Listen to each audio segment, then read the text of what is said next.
What the going on this team, Jerry? Bury him! Bury him! Jerry, TJ Watt. He is the best defensive player on the planet. Go! Yes! Yes! We're going to fire! Steelers fans! Bang! Run it down their throat! No! That's not a penalty! Game over! Game over! Don't ask me to do nothing! This is nothing!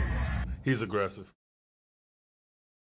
Hello. Welcome back to another episode of the Steel Here podcast, where I'm your host, Kevin Adams, alongside my partner in crime jersey, Jerry Don. We are heading into week 3 of the NFL season. Our Pittsburgh Steelers are 2-0. We are about to battle the Chargers. Before we get to that, let's put one final little recap on the Broncos game. There's something I want to start off with this week, and it's how do you feel Mike Tomlin coached in that game against the Broncos? Because we look back on it, we only score 13 points. We hit on it last episode thinking that maybe they're not taking any chances in the second half because they're playing small ball. Where are you at on Mike Tomlin so far through 2 games?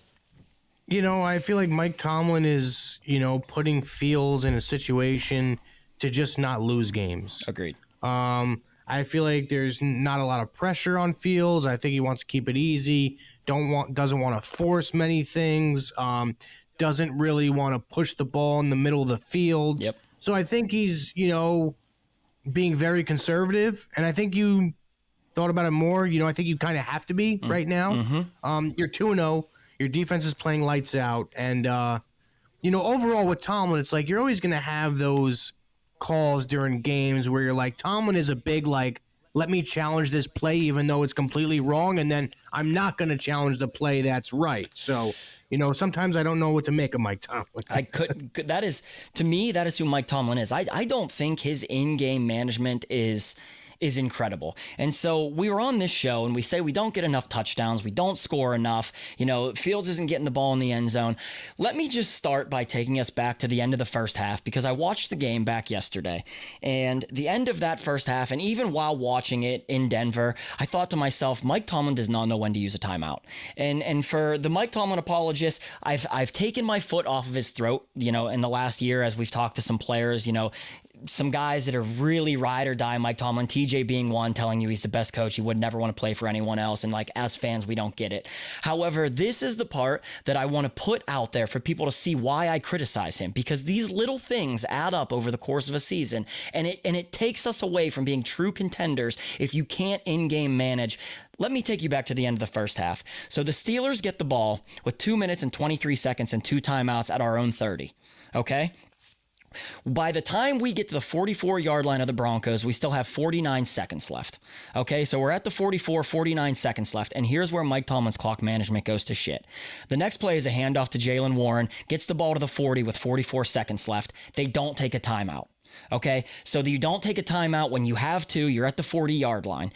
At the next snap is not taken until there's 26 seconds left on the clock, and it's the long ball down the right sideline to Van Jefferson, where he calls the pass interference. We get the ball inside the 4-yard line with 21 seconds left. Instead of having 39 seconds left at the 4-yard line, if he just takes the timeout after Jaylen Warren's first down run the play before, okay? Yeah. This is where it fucks them. The next play is the GP, should have been the touchdown, but it's the pick play called on Van Jefferson, so the ball comes back out to the 13-yard line. The following play after that, there's 10 seconds left. It's the Van Jefferson play where it's left sideline. He runs back in field, almost runs out of time. There's 10 seconds left. It runs the clock down to 2 seconds. 3rd and goal from the 4-yard line, and we have to kick a field goal. Okay? If Mike Tomlin takes that timeout after the Jaylen Warren run, when I'm in the stadium screaming, timeout, we would have had at least 18 seconds left at our own 3-yard line, 3rd and goal. And that is when you can take a shot at the end zone and still kick your field goal. Those little things like that. So we can say, yeah, Justin Fields doesn't get the ball in the end zone. He's not scoring touchdowns. However, when you're inside the 5 at the end of the first half and you can't get it in the end zone, you have to look at the reasons why it didn't go the way it needed to go. And that, to me, falls on Tomlin not knowing when to take a timeout. Now, let me ask you this. I don't even know the rule. Can Justin Fields call a timeout if he wanted to? Oh, yeah, absolutely. Absolutely. Yeah, right? Yes. Oh, you know what it was? It was an assistant that I watched in week 2 or in week 1, something like that. call a timeout and he wasn't supposed to. It's either the head coach. They granted that timeout. Yes. So I mean, I'm not putting blame on Fields like at all, but technically, I mean, he could have called a timeout as well. I'm not saying Russ would have called a timeout or anything. I'm just saying, technically, Fields could have called a timeout, or if he's getting the call in his headset, hey, don't call a timeout, just let it rock, keep going. Right, and that's more than likely what it is. Yeah, so exactly. In that scenario, before they send him out there, he's probably confirmed, hey, we'll call the timeouts from the sideline, you just run the offense. Exactly. And that to me is where there's a legitimate problem. They should have called the timeout. They would have had at least 18 seconds left inside the 3-yard line, 3rd and goal from the 1. At that point, you can get the first down, spike the ball, still run another play, and kick the field goal. Hold your timeout still. Mike Tomlin, to me, that is one of his biggest flaws. It has been his biggest flaw his entire career. His in-game clock management is 100%. It's terrible, man. It's terrible. I'm not beating them up. They won the game. That's just one thing to pay attention to as the season progresses. That's one more thing you have to make sure they're getting right if you really want to be a contender. 100%. Yeah, let's move forward to the matchup with the Chargers. Biggest one is, in my opinion, Joe Alt, TJ Watt. Without a doubt. That's going to be a tough matchup. And another one you have to think about is Slater versus Highsmith. That's an interesting one as well. That's a big one. So the edges are going to really have to come out to play, because if they don't, the Chargers run the ball pretty damn good. I know, against the Panthers was, a lot easier and whatnot, yep. But, the Steelers defense is not the Panthers defense. We all know that. But still, they're going to have to show up. They're going to have to show up big. I mean, the way this game feels like it's going to go to me is run, both sides. Like, yeah. I just feel like they run the ball so much. Like, it's like every time I watch a Steelers game so far this year, it's like, we'll watch a play, whatever, go send out a tweet, you look up, it's like they're running again. It's like crazy. But the difference between the Steelers and the Chargers, I believe, the Steelers have one of the most attempts rushing with the least amount of yards per rush. Mm-hmm. The Chargers have the most yards per rush on their attempts. So I think they're complete opposite. I think a big thing that we're going to have to pay attention to is exactly what you said. It's going to be the pass rush on between TJ Watt, Alex Highsmith. It's how the interior defensive line for the Steelers plays against the interior offensive line for the Chargers, because Herbert takes some shots. They have some issues on the interior of their offensive line. They stink. They stink. Their guards stink. Exactly. And I think that's where you're going to have to see a big game out of Keanu Benton. I think you're going to have to see Cam Hayward eat up the middle of that field. Joe Alt, rookie against TJ Watt, good fucking luck, buddy. I mean, that's just how I feel about it. I think TJ coming home opener, that place is going to be electric. TJ's going to be down there every third down, fucking revving the engines of the fans. That to me is going to be the ultimate difference maker, because the Steelers' run defense is very good, Jerry. The Steelers' run defense is very good. They are. Against the Broncos, they only had 64 rushing yards. They had 64 rushing yards. That's shit. The Broncos went 2 of 12 on third down. Those are going to be the keys to this game. Can the Steelers get off the field again against a good quarterback? I would consider Justin Herbert to be fringe top tier quarterback in my opinion. Oh yeah, 100%. What are you more worried about? We lose to the run game, or we lose to Justin Herbert's arm? I'm more worried about the defense does everything they can like they usually do. Mm-hmm. And the offense refuses to put up touchdowns. That's my biggest worry.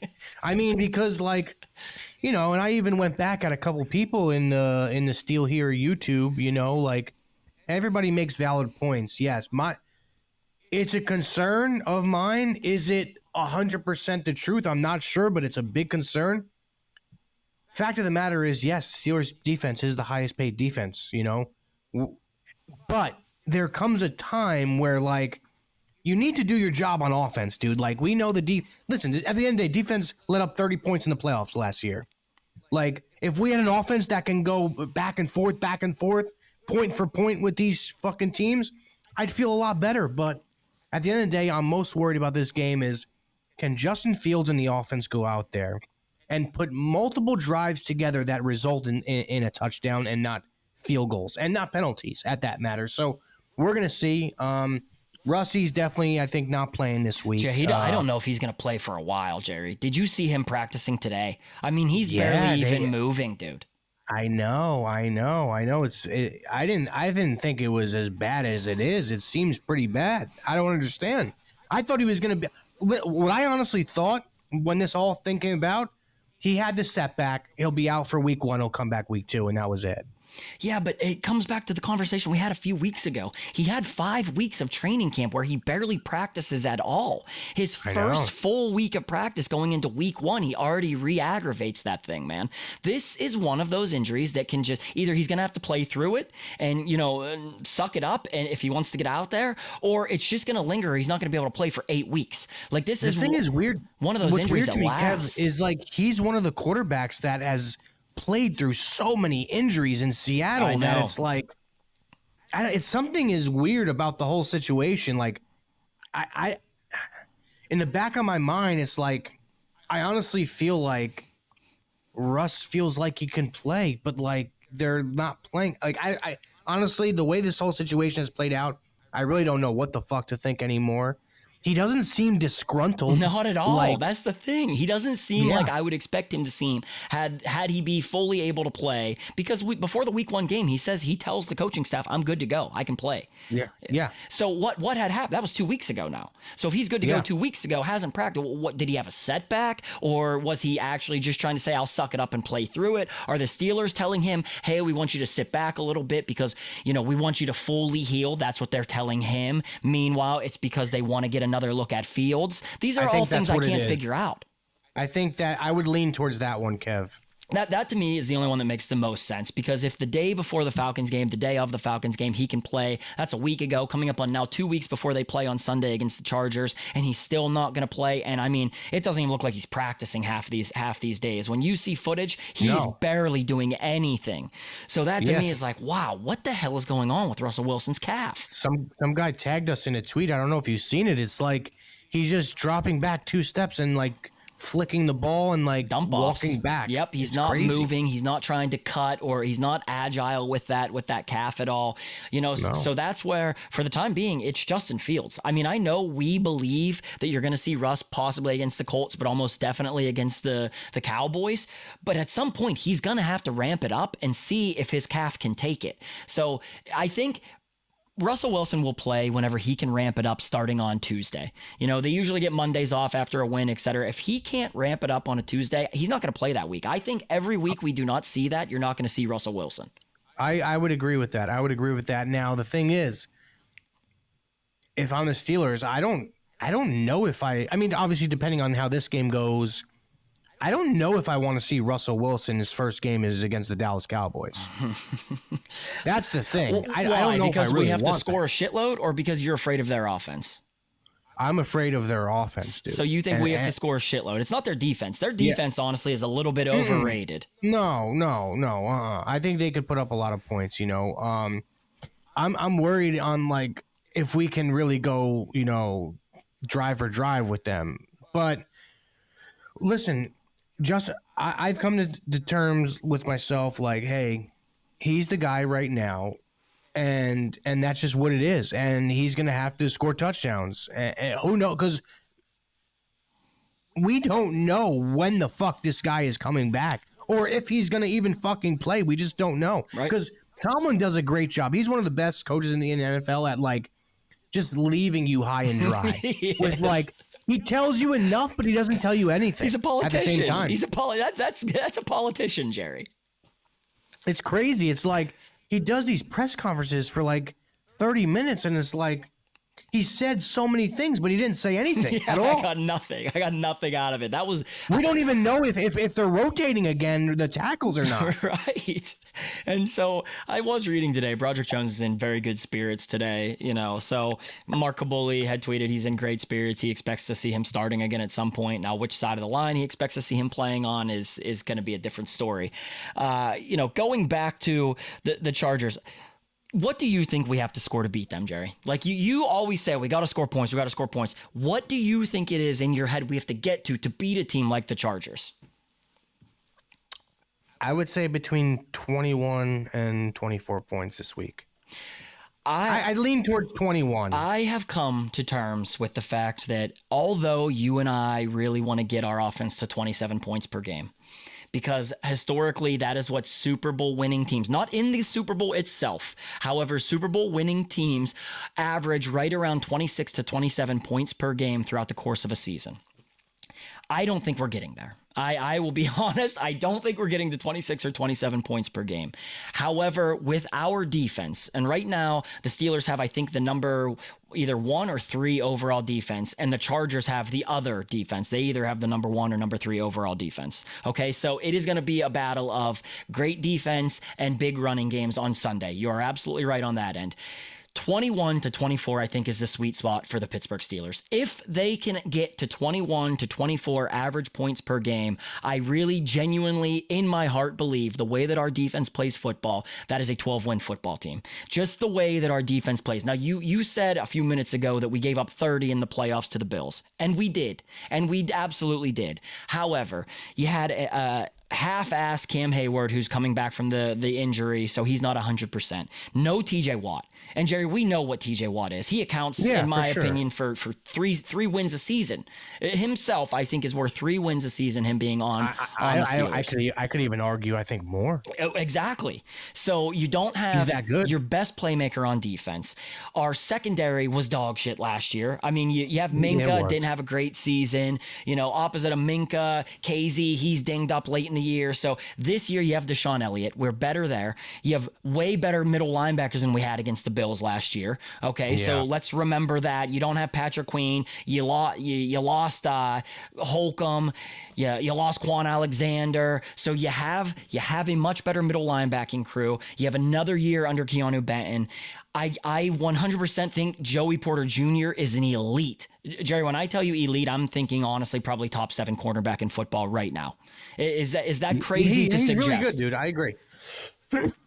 Excuse me. The only thing I'll say about Porter is he's very handsy, but yeah, I would agree. I think he's in that top 7, top 10 cornerback in the NFL. I would agree. So if we're looking at an entirely dominant defense, health aside, obviously health is always going to be the number one issue if you're not healthy going into the playoffs or even into this week. I will be absolutely shocked. I mean shocked if the Chargers score more than 21 points against the Steelers when they barely could get to what they score 26 against the dog shit Carolina Panthers, 26-3. Yeah. So, I mean, you think they're... How many did the Panthers put up that game? They didn't put up much. 3 points. 3, yeah, 3 points, yeah. So I'm not as worried about the Chargers offense. Jerry, who do they have? They have J.K. Dobbins, and then you have some bums behind J.K. Dobbins at running back, and you have Quentin Johnston, their first-round pick last year, who had stone hands. Now, granted, he did have 2 touchdowns last week. He had 5 catches, 51 yards, and 2 touchdowns. But if he's going to be shadowed by Joey Porter Jr., Dante Jackson has been excellent for us so far through 2 games. Who is their next best option at wide receiver? They're in the same boat we are. I would say Ladd McConkey, the rookie. Him, Josh Palmer. He's like a Van Jefferson to me. He's like not really a factor whatsoever. Listen. At the end of the day, I think you're right. If the Steelers can just hold teams to under 3 touchdowns, I think they could squeeze out wins. Agreed. However, are we gonna have the ability to win in the playoffs? And that's to me and for you exactly where it comes back to. And I have rested my hat on the idea that I think 21 to 24 points per game, even in the playoffs, I think I would take the Pittsburgh Steelers and that defense, if healthy, against anybody in football, including a Patrick Mahomes, because I know that defense is good enough to lock down pretty much any offense in football. Yeah, no, listen. I haven't felt this way in a long time on the offensive side of the ball or the defensive side of the ball. I think this is a very real defense to the point where I think teams like, Patrick Mahomes and the Chiefs and the Bills, I think they are going to have a little bit of a difficult time. Now, granted, it always is in the back of my head. These teams can come out and put up fucking 28 points, 30 points, 34 points. It's just like, that's what they do. So that's always in the back of my head. Like, fuck, dude, I don't want to really do that. I'd rather fucking have an offense that can score a bunch of points. But I think you're right, dude. And the reality is I don't think we have that team. We don't. On offense. We do We not. just don't have it. And hey, all the pressure is on the defense, dude. And it has to be. And it has to be. So if we go into the playoffs or any of these games between now and then, and let's not get too far ahead of ourselves, but if we're giving up 28 points per game, we're going to lose. And if we give up 28, depending on how it happened, if we're not turning the ball over, et cetera, and it just ends up being a 28-point game against the defense let us down. That's how, and I know you said last week, I don't want Steelers fans to be like, oh, the defense let us down. That has to be the backbone of the Pittsburgh Steelers. It has to be the strong suit every single Sunday. They have to come out and play as good as they've played the first 2 weeks. And if they don't, then something went wrong. That's where, like, if an offense, if the Killer B era, Jerry, the Killer B era, we thought we were going to average 30 points per game throughout the Killer B era. When they didn't score 30, we would lose games because the defense was dog shit. Yeah, 37-34, it would be 37-32. Like, it's just crazy. Right. And so if they would score 20 points, we knew we were more than likely going to lose the football game because the defense couldn't stop anybody. Yeah. It's just the roles have reversed. The defense just has to carry the load, and the offense has to do enough to try and win the game at the end. And that's where we're at with it. Another one of my concern is exactly how the Steelers are playing football. Like, okay, you can hold a team to 13, 17 points. That's fine. They're doing that, and they're not turning the ball over. What happens if it's a 13-10 game and you turn the ball over in the third quarter or something like that, or in the fourth quarter? Like, they're more than likely going to lose. The Steelers' margin for error on offense is very small. I mean, it is very small. People have to realize that. People have to realize that, and that's it. And that's exactly where I'm at with it. I still think it improves. I mean, they're averaging 15.5 points per game. It's going to go up from there. It's absolutely going to go up from there. So I believe in that. Jerry, one other thing I want to hit on is Joey Porter Jr., I think if he can lock down Quentin Johnson, Joey Porter Jr. through 2 games has given up 3 catches on 5 targets. 1 catch went for 2 yards, 1 for 7, 1 for 26. So he's given up 34 yards, 35 yards on 3 catches. Yeah, it's incredible. Jerry, PFF has him ranked as the 85th cornerback out of 98. That tells you how bad PFF rankings are sometimes. That's pretty crazy. He's given up 3 catches in 2 games, Jerry, and he's played damn near every single snap on the defensive side of the ball. Yeah, that's pretty nuts. It's awful. That's absolutely awful. I think he locks down Quentin Johnson. I am not as worried about Justin Herbert because he doesn't have weapons either. He does not have weapons. And I think he's dinged up a little bit too. He is. You see him? He got folded in half like a lawn chair against the Panthers. Did you see that hit? Jerry gets bent straight back. I know, it's pretty crazy. So that, to me, we've hit it. That to me is going to be ultimately what it comes down to. Our run game, Jerry, I think is very good. I think our run game is very good. To be honest with you, we're rushed for 140 some yards in this last game, 141 rushing yards. We went for I think 130 something in the first game against the Falcons. So we're averaging right around 135 rushing yards per game. Those are great numbers, Jerry. That puts us in the top 3 in the league. Yeah, no, that's incredible. No, it really is. I would just like to see them switch up the play calling just a little bit. Right. Just get some stuff in the middle of the field just a little bit. Like on early downs. Exactly, dude. It's like the more you do this type of offense, it's like, week 4, week 5, week 6 comes around and teams are like, oh, this team doesn't even use the middle of the field like at all, like ever. So we just have to worry about the outsides. Right. Do you, in my opinion, a great offensive coordinator, a great play caller, okay, not so much an offensive coordinator, but a great play caller, because to me there is a difference. You have to know when to call the plays, and we bitched about it with Matt Canada for so long that he never knew when to call the plays at the right time. In my mind, or at least is what I tell myself to sleep at night when this offense can't score points, is that maybe he is setting it up for down the road. Okay, the Steelers run on first down. The Steelers run on second down. They throw on third down. They run on first down. They run on second down. They throw on third down. And teams are now seeing this film after 2 games. Did it against the Falcons. Did it against the Broncos. Now, other coaches are saying, look, let's just stack the box heavy on first down. You said specifically, why the hell is Justin Fields under center so much? Okay, I know they love to run play action. maybe this is the week where he uses play action to his advantage on early downs. You get some of that over the middle of the field stuff. You get the long balls off of play action. He could very well just be setting it up, slow playing it. Yeah. So then other defenses plan for that, and then he has another game plan. That to me is what a great offensive coordinator play caller is supposed to do. Prepare for what they're preparing for. You know what I'm saying? For sure. 100%. No, I'd agree with that. I'm just as a fan, I'm just like starved for fucking points, man. I'm just starved for like bigger plays, splash plays. If the Steelers don't get like one splash play a game, I feel like it's going to be so hard to win games consistently, man. So what are you looking for them? If we get right into predictions, what are you looking for them to score on Sunday against the Chargers? Do they win the game? Let's just start at the top. Do the Pittsburgh Steelers win the game in Jersey Jerry's opinion? Dude, I've been back and forth on this for the last couple days. I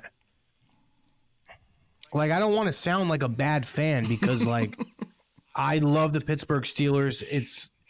That's the only thing I care about, like, besides my family and whatnot. Like, dude, I think they're gonna have a very tough game. I really think so. I think they're gonna have a very, very tough game. I really hope Justin Fields and an offense make me eat my words. I really do. And I'll put my hand up next week on the podcast and said, hey, listen, I was wrong. I wasn't being a bad fan. I just had my doubts, So I have my doubts this game. I really do. I think it's going to come down to a field goal. I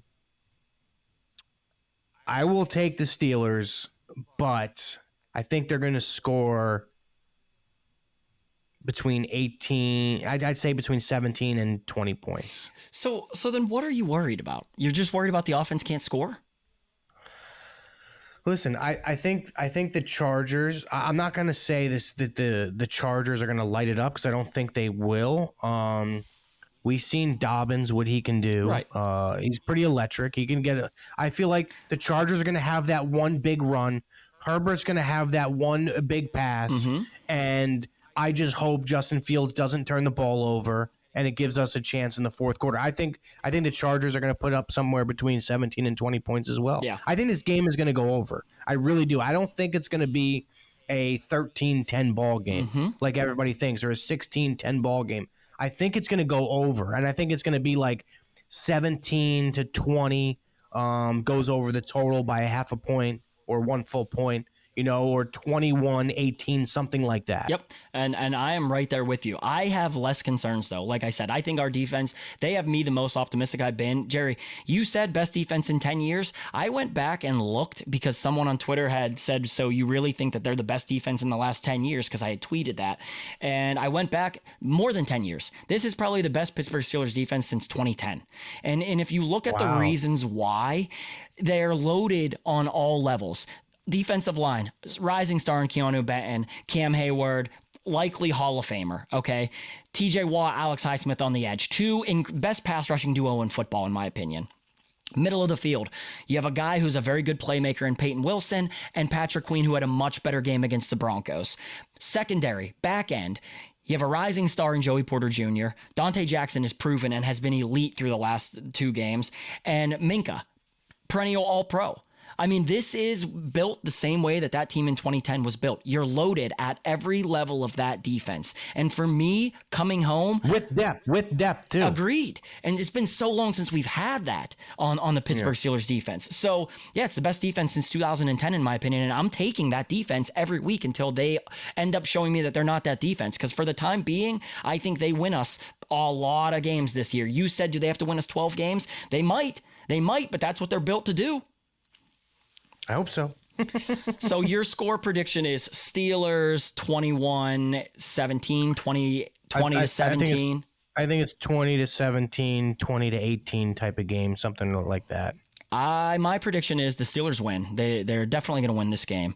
20 to 13, I think, is what the final score is. 20 to 13. Okay. I think it will be under. So the over-under, let's get into the betting then. So last week, I won my bet. I took the Steelers to cover 2.5. They did that. They just squeaked that out. Jerry took the Steelers over 18.5 total points. sad loss on that one, but didn't hit that. So it is 1 win for me versus 1 win for Jerry on the season. This week, the over-under is 36. The Steelers are minus 120 on the money line, so they are the favorite, and they are set to cover 1.5. What is Jerry Don's bet of the week? Najee Harris touchdown. What is the juice on that? Plus 155. Oh, so he's favored to score a touchdown. Not the most favorite in the game. I don't think so. No. Dobbins is the favorite at plus 140. Then it's Najee at plus 155. What are your thoughts on Najee so far this year, Jerry Don? That's someone we haven't really talked about, but I'll be honest. I think he's played fairly decent given what we've given him.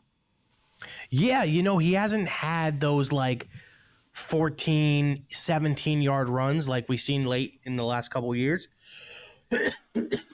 But listen, he's doing enough. He's running the ball hard. He's hitting his holes. He's not bouncing everything outside like he did a few years ago and last year a little bit in the beginning of the season. He's not trying to be a superhero. Mm-hmm. He's just fighting for every single yard he can get, and he's doing a pretty good job, I'd say. I agree with you, and I think Jaylen Warren had a very nice game last week. I think Jaylen Warren had a very nice game. He looked like he's back. I don't have any issues with that hamstring. He looked same explosive Jaylen Warren that you would see. He got through the middle of the field. Najee had some nice runs through the middle. No, he's not going to have 17. He's not going to have 40-yard rushes. That's just not Najee's game. That. He just doesn't have the legs to do it. I think you could see some of that stuff again out of Jaylen Warren. I wouldn't be surprised to see Jaylen Warren bust one. Remember when you said last week, Jerry, that you're not sure if the defense will be able to hold up all season if they're on the field, a ton. Okay. And a bunch of commenters in the comments on YouTube had said the Steelers won the time of possession. Okay. And they did. They won the time of possession against the Falcons. They won the time of possession against the Broncos. The time of possession was 33 minutes to 27 minutes. So fairly split. They win it. It's not dominant as it was against the Falcons, but they do win it. I ultimately believe that Mike Tomlin knows and Arthur Smith knows that their best bet is to win by defense, and that is why they are so run heavy. That's their best bet. We don't have the playmakers on the outside. You have Justin Fields. They're going to try and run the ball like fucking crazy, but that is what is going to slow the game down. That is why you said you send a tweet, you look up, they're running the ball again. That's 100% their plan, and they're showing us that that's how they're going to win football games because, in my opinion, that's how you keep your defense fresh through the season is time of possession. To me, that is one of the biggest statistics, is time of possession when you have a defense that you don't want to be gassed. I just hope that, it's sustainable. You know what I mean? I just hope if this offense is going to be how it is, you're going to have to be that way, in those divisional games at the end of the year. You're going to have to do that constantly. And right now, I don't see it. I hope it's true. And I hope it works out. But right now, that back half of the schedule, man, is brutal. It is so bad. We're in such a bad spot with that fucking schedule, bro. But, I just hope towards the end of the season, if they're still playing like this, they can hold out and defense could, win them these games. But, we'll see how time of possession goes. But, hey, listen, I am on the record not rooting against Justin Fields. Right. If he's going to be the guy, I just want him to show me that he's the guy. You know what I mean? Absolutely. I think he has a tough matchup this week with that defense. Those edge rushers are pretty damn good, man. So, we'll see what happens. But yeah, man, my view on this team right now is I think we are a playoff team right now as I look at them. So that makes me happy. I'm just worried in the latter stages of the season. That's it. I agree with you. So that's a roundabout way for us to say Najee Harris is having a decent season so far. I'm optimistic about what we've seen out of Najee Harris. Jerry's taking Najee Harris plus 155, was it? Anytime touchdown scorer? Yep, anytime. I am going to take under 36. My bet this week is going to be under 36. I do think it's going to be, close to that number, but I think it falls under until our offense proves again that they can put up big numbers, and our defense proves that they're going to give up big numbers. I'm always going to continue to take the under. one thing that you had just said there that struck something in my mind. You said you need to see it. You said you need to see, until you can prove that the Steelers can win this way sustainably. I think Sunday would go a long way. I think if the Steelers win that type of game against a team like the Chargers, who I don't think is a great team, I wouldn't put them in a great tier, but I think they're a very good football team overall. Great defense, great quarterback, and to me, that's enough to win any game. If the Steelers can win their type of football game on Sunday, the way that they have won the first two games, I think it goes a long way in proving that this team, it might be more sustainable than fans want to admit that it is. Oh, for sure. And Steelers win on Sunday and they go 3-0. That Ravens team has a tough game this week against the fucking Cowboys, bro. Right. They can go 0-3. I mean, that game is essentially a pick'em, I think, now. And where is it? It's in Dallas. I know, man. It's big. And I was on a show today and, Big Cat was talking about, the Ravens, this is a bounce back spot. They know they need to win this game to save their season, and I'm saying to myself, that's probably so much pressure to have in week 3 as a football team. Yep. Knowing you have to get a win to save your fucking season. That could blow up in your face. So much pressure like that, Yep. We've all seen how Lamar reacts to pressure, and it's not that good.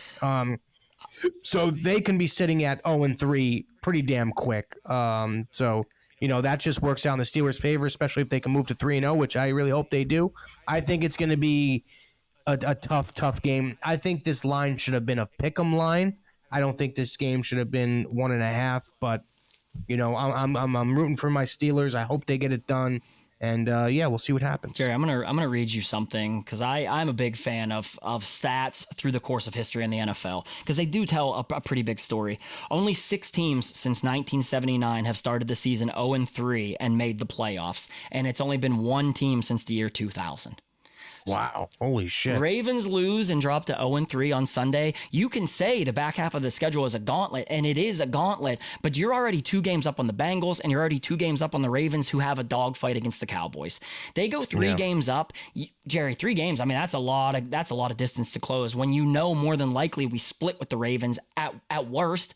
You know what I'm saying? We split with the Bengals. We split with the Ravens. We're already 2 games up on them. They can't really make up any ground when that is the case. That's why us starting fast is the most important part of this season. We've said that so many times. We have said that they have to start fast. Steelers win on Sunday, Jerry. I think the odds that they win the division are very, very high then, because then it's coming down to really can the Browns, can we beat the Browns? Can we split with the Bengals? Because their schedules aren't easy either. And Jerry, let's be real. Has Joe Burrow been playing great football? Fully honesty, really. He hasn't been playing very good football the last 2 years. I mean, dude, I told you when they did that interview with him, I was like, dude, his hand is still not right, dude. He's stretching it out during the interview. I'm watching him, and dude, yeah, for sure, like, cool dude, nice guy, loves video games, which is awesome. And I watched him in the interview, and he's like always bending his wrist, and I'm like, is that motherfucking thing still bothering him? And then you've seen with the whole thing with the water that he tried to walk back, and he was like, oh, I was just drinking water. Like, dude, we all seen your limp wrists trying to pick up a bottle of water. Yep. So, that could still be an issue for him. 100%. And it's a long grinding season. And if the defense stays healthy, the Steelers will be in it in the end. I am hype as shit. We're coming home, Jerry. It is week 3. We finally get to play football on our home field at Acrisure Stadium. The Terrible Tailgate is going to be absolutely electric. I invite all of you guys to join us. Tyson Aluwalu is the guest this week, former defensive lineman. We are in Red Lot 5A. You can find tickets either on my Twitter, Instagram, terribletailgate.com. I invite all of you guys to join us. It is always 5 hours before kickoff, so 8 a.m. we will be out there drinking beers, Jerry Don. That home stadium is going to be roaring, and I think that's one thing we haven't talked about. I think that is a great equalizer as well, is that we're going to be on home turf and that we're going to have a loud stadium for Justin Herbert to have to play in. And so is why I think the Steelers win this game. I think we go to 3-0, and fucking A, Jerry Don, I can't wait to record a live reaction episode after that one. Me too, Kev. Looking forward to it. Absolutely. We appreciate you guys. Like, comment, subscribe. The comments have been so incredible. Even you got Jerry Don replying to those comments on there. The Steel Here account. So Jerry, obviously, we turned his Jersey Jerry channel into the Steel Here channel. And so he doesn't have a YouTube account anymore. So when you're getting replies from Jerry on there, it's coming from the Steel Here account. He went back and forth with some people on there. I'm laughing my ass off. I'm like, wow, Jerry's getting fired up about the YouTube comments. You love to see it. So leave us a comment. We love you guys. Like, comment, subscribe. We will see you here. Live reaction episode will be Sunday after the game, and it will drop Monday morning. Later, Kev. Later, brother. We're here. We're still here. We are still here.